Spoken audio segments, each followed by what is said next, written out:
my precious review scores.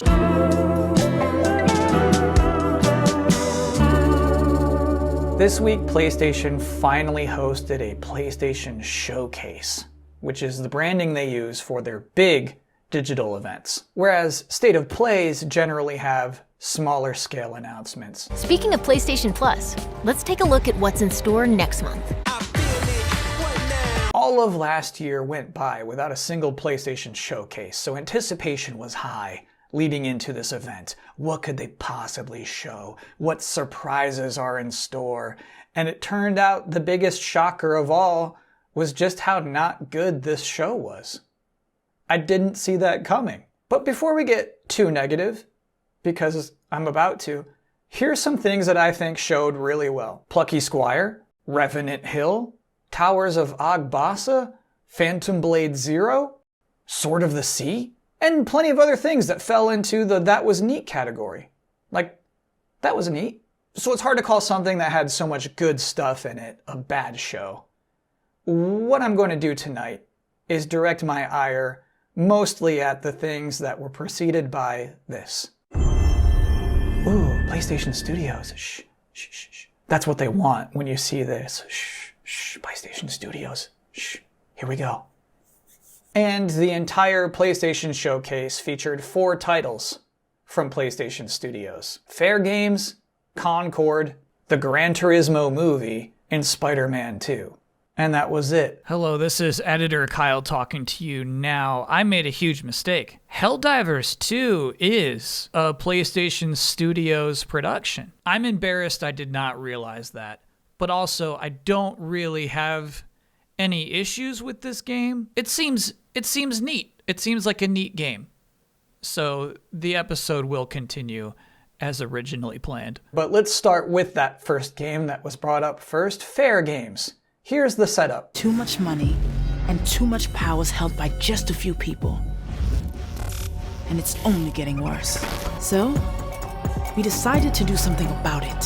What's funny about that delivery to me is that it almost seems cartoonish, like you're telling me a story. Imagine a world where billionaires are hoarding the wealth. Like, why are you talking like that? That's Earth. But cheat the rich, we get it. We get the premise. We get that this is some sort of billionaire heist game. Neat idea, I guess. But. This is a game from Haven Studios. Who is that, you might ask? I certainly did. Haven Studios is a studio that Sony bought in March of last year to make AAA multiplayer games. Why'd they buy this studio that hasn't made a game before? Well, from their first pitch, we were inspired by Haven's vision for creating a modern multiplayer experience that brings gamers together in positive and meaningful ways. So now the next part of the trailer, which doesn't make sense, will maybe make more sense. You see, as we're about to close in on the vault of this billionaire, our squad runs into another trio. Do we now high five? Team up? Combine our strength to overcome these overwhelming odds? No. We immediately fight them. The game's message is, if you see someone trying to steal from the same billionaire you're trying to steal from, kill them. That's your money. Kill anyone who comes between you and your money. So the trailer, and presumably the game itself, fucked up its own message at its very core. This is some sort of hyper-competitive anarcho-socialist game. I can't quite figure out why they thought this was a good idea. And one thing I do beg of you, as always, get rid of these monkey masks. This never looks cool. It never works. It's the curse of the Watch Dogs pig mask. Just don't. Here's my suggestion, and I'm dead serious about this. Nobody has to get in trouble. No conversations need to be had. Just somebody go into the servers and delete these files. It will save your game. I know the marketing team is already drafting up the box art with those monkey masks on it. Do not. And I'd like to add that the Fair Games trailer was immediately followed up by the introduction of Jim Ryan reading his teleprompter half a sentence at a time completely devoid of any charisma. You can see him reading when he announces his own name and job title. Hi everyone, I'm Jim Ryan, President and CEO of Sony Interactive Entertainment. And look, I don't mean to be mean about this. Like, I also have a hard time remembering more than 10 words at a time. This, line? Stop. This stuff is hard for some of us. But who's asking for Jim Ryan to be in these? Who feels comforted by this man's presence?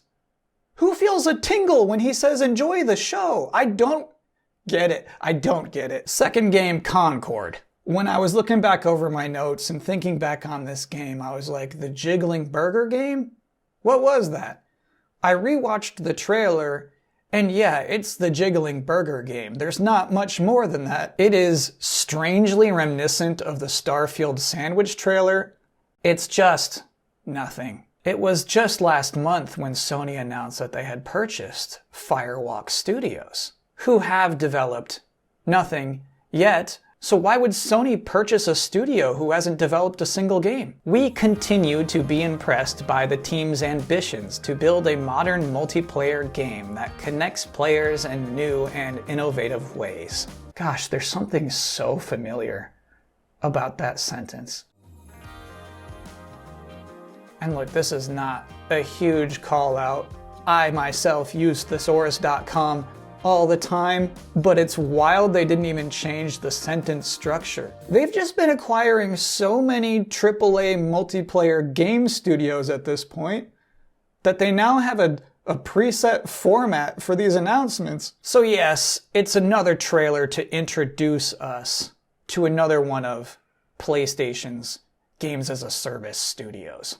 But unlike that Fair Games trailer, this one didn't even feel comfortable to show us anything about what kind of game it is. And even unlike Marathon, which is another sci-fi AAA multiplayer game as a service shooter, that at least exhibited a unique art style in its CG announcement trailer, something to hold on to. Concord is only willing to show the bare minimum. They had this giant platform. They had an opportunity to make an impact, to show everybody something unique about this game, something memorable, and no attempt was made. The Gran Turismo movie trailer, obviously ridiculous, obviously has no place in this showcase. And by the way, it is technically PlayStation Productions, not Studios, but they put it in the middle of the show.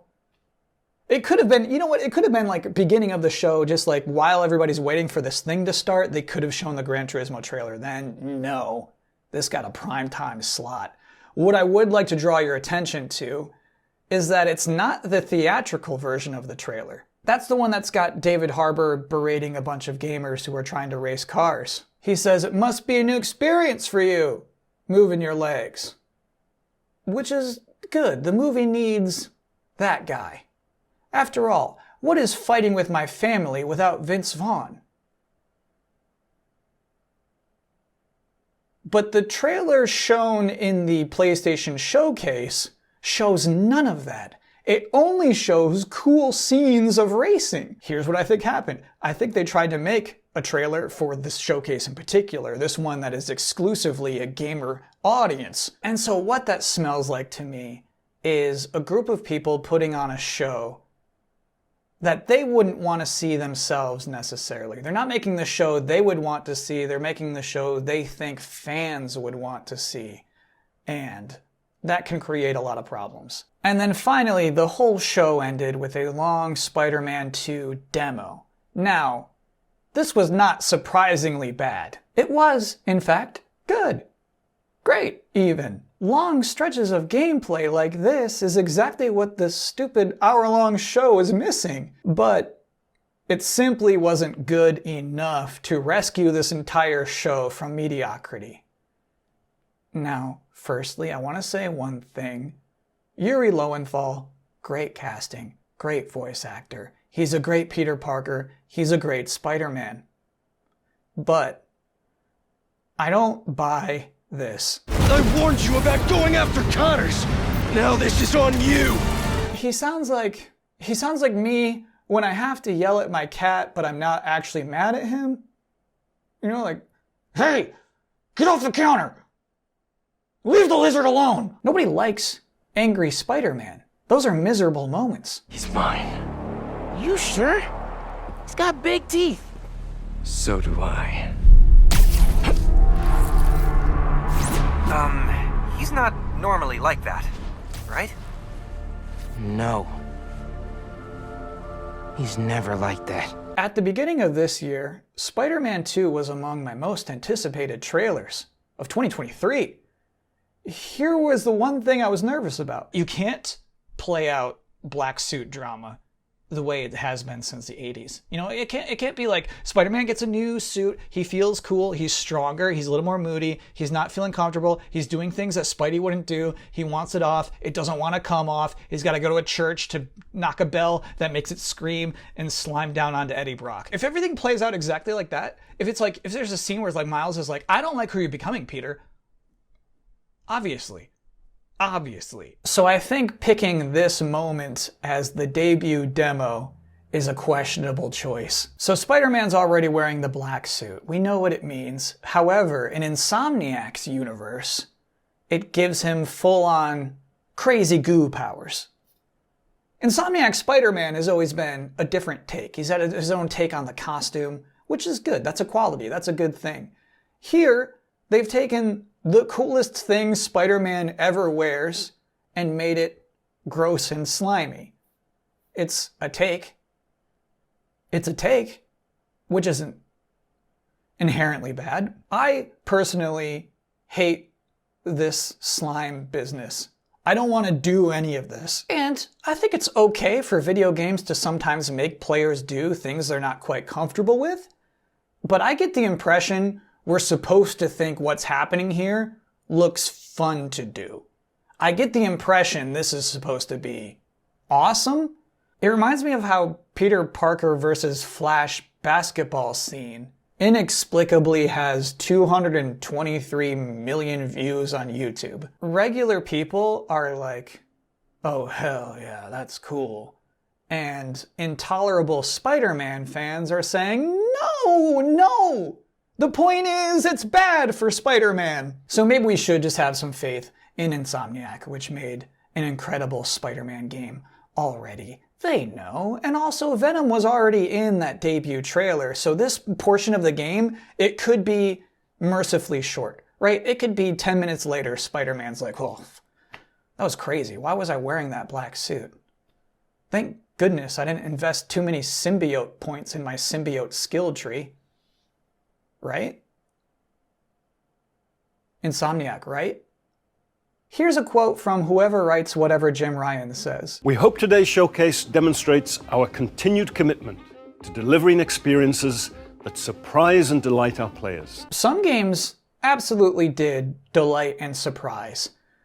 The PlayStation Studios games and movie trailer did not do much to accomplish that goal. And this was their own premiere showcase. Sony was the one who decided to put this on. I think maybe it's just time to shut down the old smoky runway and maybe retire this format. And if you're finding that Jim Ryan really needs to talk to us, you can just give him access to the Instagram account for one day. It's not worth all this. And that is Delayed Input for this week. Now, this is also the season finale of Delayed Input, meaning, as usual, we'll go on a 3-week break. I'll be back June 23rd. There will be an in-betweener. However, it'll come a little later than normal. I'm going to wait until we see whatever those perennial losers at Xbox put together for their showcase. And then there will be an in-betweener. And then Delayed Input will be back.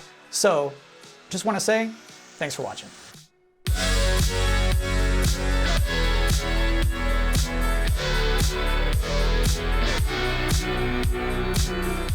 Every week I get a lot of comments asking what the honk means.